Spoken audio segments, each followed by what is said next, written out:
brought to you by Palm Marina Estates, Garuga, where luxury meets lifestyle by the water. Good to have you back. In the world of real estate, confidence is the invisible scaffolding that holds up every skyscraper. Investors don't just buy bricks, they buy into a predictable future. This week on Investing Insights, we examine the protection of sovereignty bill, a legislative move designed to guard the national interest, but one that threatens to unsettle the very capital driving Uganda's property boom. From diaspora remittances to the multinational commercial hubs, we ask, is this a necessary shield or a barrier to the currency of confidence? Joining me to deconstruct the legal fine print is commercial lawyer Harold Turigye.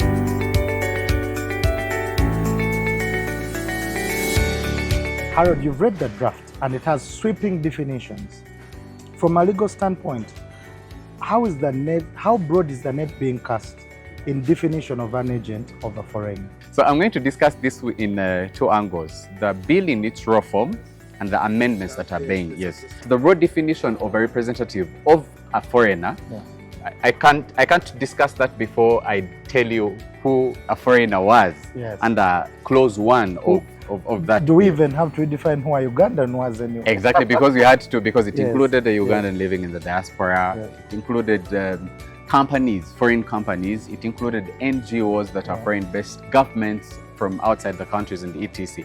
And the definition of an agent of that foreigner, including a Ugandan living in the diaspora, anyone who was drawing a benefit, acting as an agent or an employee or family or within the authority of that foreigner, was described as an agent.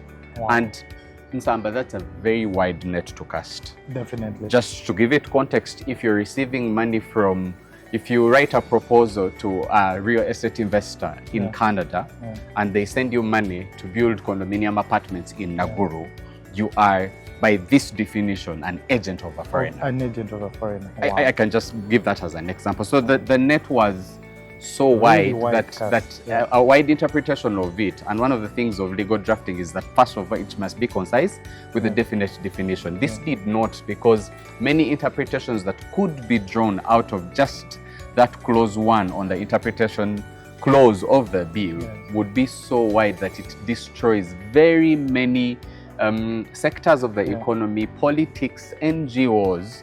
But if you're talking about real estate, just the example that I gave you, that would be very dangerous for the economy. That's true. Real estate is a capital-hungry beast. So we depend on international financing, syndicated loans. If a bank's shareholding structure falls under the sovereignty lens, are we going to see the cost of loans, the cost of money, cost of construction going up in Uganda? Okay, still, definitely yes. And but I will discuss that in two angles. One, the raw form of the bill and the amendments. Yes. The bill that has been discussed and making rounds. Everyone's heart is popping definitely. out. If a bank was receiving, let me just use an example of a bank, not that we are advertising it. If Stanbic Bank, which is a member of Standard Bank in South Africa, was receiving investment in from Standard Bank, it would have to first go and register for recapitalization. And as an agent of Standard Bank, and then the minister would check, is there any funding that is suspicious that is coming from such a mother branch and etc. That is just an example of many players in the market. But the beauty is the amendments that have been suggested exempt such money. For example, any recapitalization, any direct investment, any portfolio investment, any capitalization of a branch would be exempt under the amendments. Under the amendments, yes, if they pass. If they pass. So if they amend the bill to include what is exempted, all those sectors, actually even including real estate that has been done by kingdoms, NGOs, churches, because one of the other major players. I saw the kingdom submitting as well, because they own land and property on a large scale in this country. And the head legal for Uganda was very clear to say that we do this in partnership. I saw that submission. So such an investment would be exempt. The problem is that even with such inclusions in the amendments, without deleting some of the latter sections, something can be interpreted as development of foreign policy. Yeah. You can be interpreted as an agent. So exempting the money while the whole transaction might be down here. deemed, Yes, true. yeah, as a spit on the sovereignty does not solve the problem. So, and because Nsamba, you know that investors breathe certainty. Yes. And they shun risk. If True. in the interpretation, and they've hired me as a lawyer to advise on whether they would invest in such a or market, not, I would say let's wait for certainty and see the application of this amorphous bill and see the direction that it would take. Yeah. So definitely it would decrease the options of capitalization and increase the capital will go high. Yeah, automatically. the cost of production for such a market. Harold, let's get specific for our viewers. If a Ugandan staying in the UK and sends in $55,000 to construct a home or apartments or for their parent, and they are classified as a foreigner for regulatory purposes, what is the effect on simple things like a land transfer or even a construction permit? Actually, everything is affected by this bill, with or without the amendments that have been proposed. Let me give you context. You're asking about a Ugandan who's been sending money in Uganda to build rentals in Chanja or in Chanamkaka or in Shema or a residential house.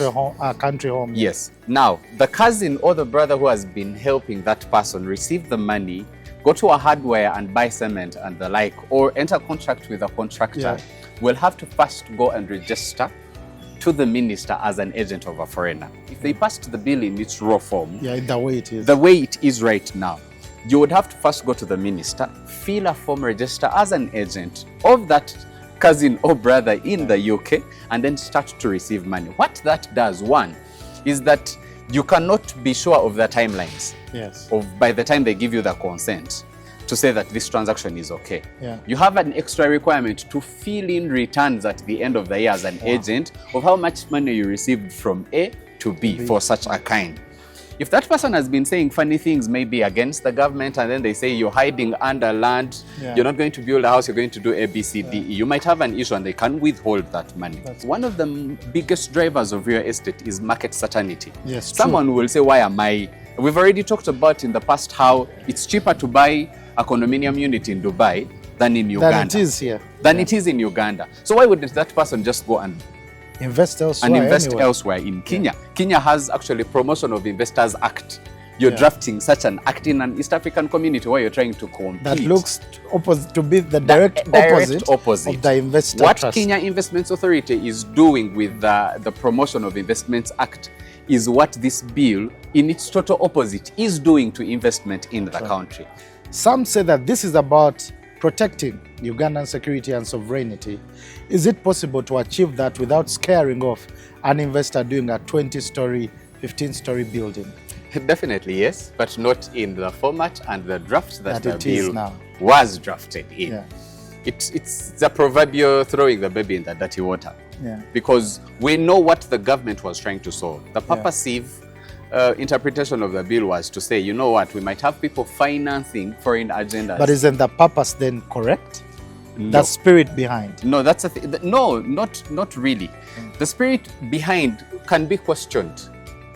I can give it the angle of suppression of opposition, suppression of NGOs and money inflow, and maybe counterterrorism, but we already have acts for that. We saw the other stakeholders, the Governor Bank of Uganda comes and says, guys, look, we are talking about capital reserves, inflow. we are talking about reserves and depleting them. The drafter for the first time would look at like, oh, we did consider the reserves. Because we were targeting opposition NGOs and how the money flows in and stuff like that.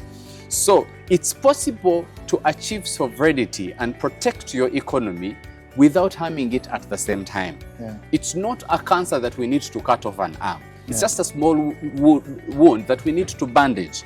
But we are saying let's cut off the arm completely. For a small wound, it does not make medical sense. At the end of the day, money isn't sentimental. It is famously mobile. If we want our cities to reach new heights, our legal framework must be as unshakable as the foundations we pour into the earth.